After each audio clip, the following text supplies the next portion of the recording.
So marketing is mostly wages for our marketing staff, but basically what makes our marketing department run.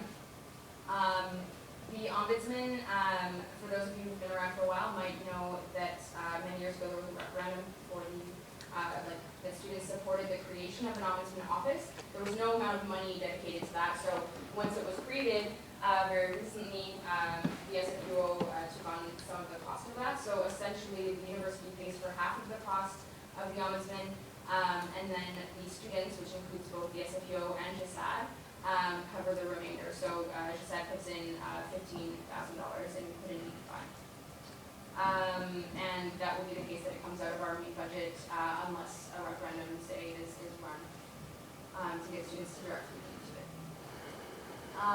Clubs. So like I mentioned before, clubs is a budget that gets money directly from students, but also we contribute an extra amount. So essentially in clubs we have all the club subsidies, so we allocate a significant amount of money for club subsidies each year.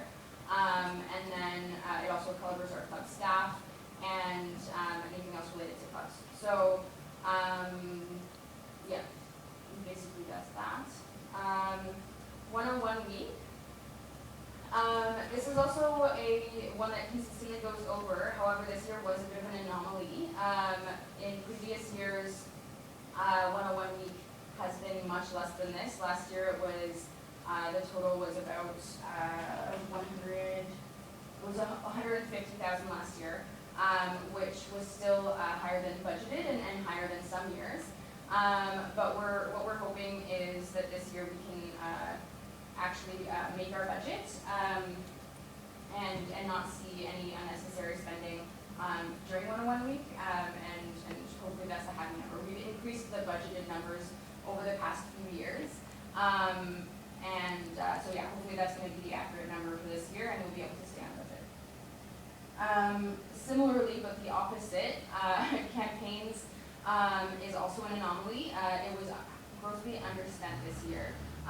In previous years, the campaign's budget has been around that $85,000 that's budgeted there in 2011.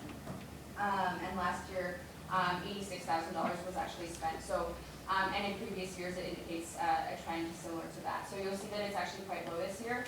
And we're budgeting a bit more because we plan on staying on track with campaigns, acknowledging that anomaly, and have a lot of projects on the go for this year.